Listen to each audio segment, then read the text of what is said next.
Panayam ni Brian at Lauren kay Audrey. Tungkol sa pagkikita nila ni Larry. Ilang beses siyang kinukumbinsi ng creepy na lalaking iyon. Pinasakay pa niya ito sa kanyang van. Ding! Binigyan niya ito ng 2 hako ng pendant at ballet shoes. Wala na ang mga gamit. Matapos ibenta sa auction ng lost items. Ito pala, may isa pang item na nakaimbak sa bodega. Much to Brian at mas nagulat. Ito ang bisikleta na kay Jessica. Andito siya kasama ang bike niya. Ipinakita ni Brian ang ebidensya kay Prosecutor Beaumont. Ngunit, hindi sapat ang ebidensya para mahuli ang salarin. Since nabura na ang serial number ng bisikleta, may acid. Imposibleng mahanap ang fingerprints ni Larry or Jessica sa bike na yan. Pagkatapos ng 4 na taon. Dahil hindi ito sapat, si Jimmy lang ang pag-asa nila. Nang gabing iyon, binabantayan ng ama ni Jimmy ang kulungan mula sa labas. Kitang-kita sa mga mata niya ang lungkot. Iniisip ang kanyang anak, bumalik sa kanyang selda. Hindi pinansin ni Jimmy si Larry nang tawagin siya ng hagdan. Pilit kasi niyang pinipigilan ang sarili niya. Matapos marinig ang pag-amin ni Larry. Binabangungot si Jimmy mamayang gabi. Paggising niya nasa selda si Larry. Nagulat siya sa sinabi ni Larry. Sabi namin kahapon hindi lang totoo. Nakakadismaya ang marinig ito kay Jimmy. Pakiramdam niya ay nagsisinungaling siya. Tanong ni Jimmy. Bakit niya pinatay si Jessica? Ngunit hindi niya ito inilibing. Kahit na siya ay isang grave digger. Ipinaliwanag ni Larry na madilim noon. Times at may nakita siyang lalaki malapit sa van niya. Kung naaalala mo, mekaniko ang lalaking iyon. At isang saksi sa pinangyarihan ng krimen. Kapag sinabi ni Jimmy na sinungaling si Larry, nagagalit siya. Siya ay isang kasinungalingan at ang kwento ay totoo. Pero hindi naniniwala si Jimmy. Ang tingin sa kanyang mga mata ay hindi nagsasabi kung siya ay isang mamamatay tao. Dinala ni Larry si Jimmy sa woodshop para ipakita sa kanya ang tunay niyang pagkatao. Umagang iyon, tatay ni Jimmy, sino ang nag-aalmusal, ay isinugod sa ospital dahil sa stroke.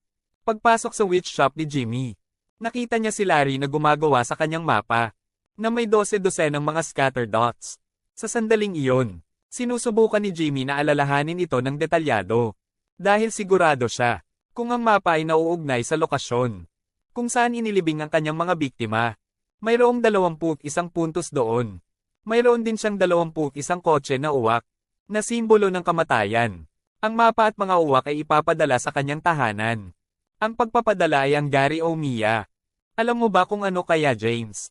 Binabantayan nila ang mga patay. Sa pagkakataong ito, inamin ni Larry na siya ang pumatay kay Trisha Rave sa pamamagitan ng pagsaksak sa kanya ng ilang beses. Dahil patuloy niya itong kinasusuklaman. Tapos sinakal agad siya ni Larry. Muli, nawalan siya ng malay habang ginahasa ang walang buhay na dalaga. Paggising niya nakahubad na siya. Inamin ni Larry ang pagpatay kay Trisha. At nagdadala ng ibang babae. Nang walang nakakaalam. Since nauubos na ang oras, pilit na kinukumbinsi ni Jimmy si Larry. Upang bigyan ng kapayapaan ng mga biktima at kanilang mga pamilya, sa pamamagitan ng pagsasabi sa kanila ng lokasyon ng kanilang mga libingan. Tumanggi si Larry na gawin ito, dahil gusto niyang makaalis sa kulungang ito. Tumawa ang lalaking ito. Nagbibiro yata si Jimmy. Nauubusan na ng pasensya si Jimmy. Sigaw niya, at sinabing sisiguraduhin niya, natalo si Larry sa korte ng apela, at nabubulok sa kulungang ito sa buong buhay niya. Kapag nakalabas na si Jimmy Lash, napagtanto ni Larry na pinapante siya ni Boom-on dito. At biglang nangyari ito. O Diyos ko, bigyan ng mga taong ito ng ilang pagpapalaya. Hindi kailanman. Kasi James, sa labas ng mga pintuan na iyon at ipagpatuloy ang buhay ko. Hindi ka na makakaalis dito. Halimaw.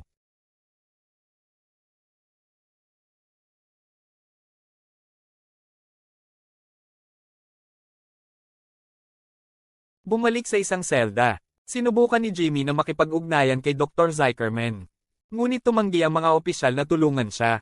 Sa umaga, ang babaeng psychiatrist, hindi inaasahang kinaladkad si Jimmy sa solitary confinement. Mukhang nagkakalat ng kasinungalingan si Larry tungkol sa kanya. Kahit ang opisyal ay tumanggi na bigyan siya ng panulat. Nasa ospital si Big Jim na ay nalalayan niya ng ventilator. Since siya na napakahina, isa lang ang nasa isip niya. Ang mapa. Pagdating ng pagkain, Humingi ulit ng panulat si Jimmy pero hindi nila siya pinansin.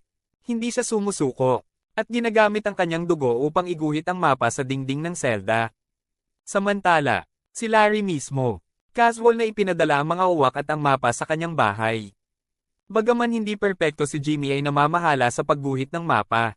Napakahina niya matapos mawala ng maraming dugo. Balik kay Brian at Lauren.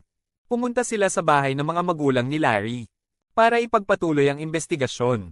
Parang may sinusunog ang tatay niya doon.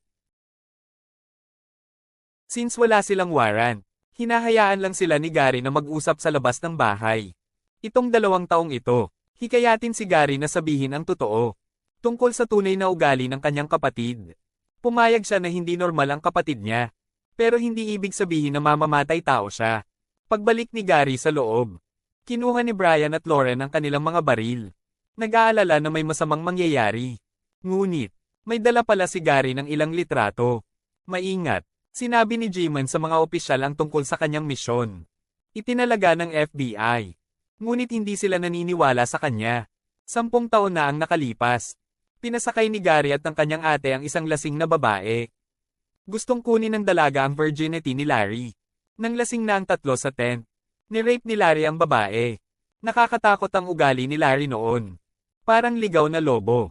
Sa pagkakataong yun ay tahimik lang na nanunood si Gary. Sobrang nabaril siya sa kanyang nasaksihan. Kahit na maayos naman ang dalaga at umalis kinabukasan.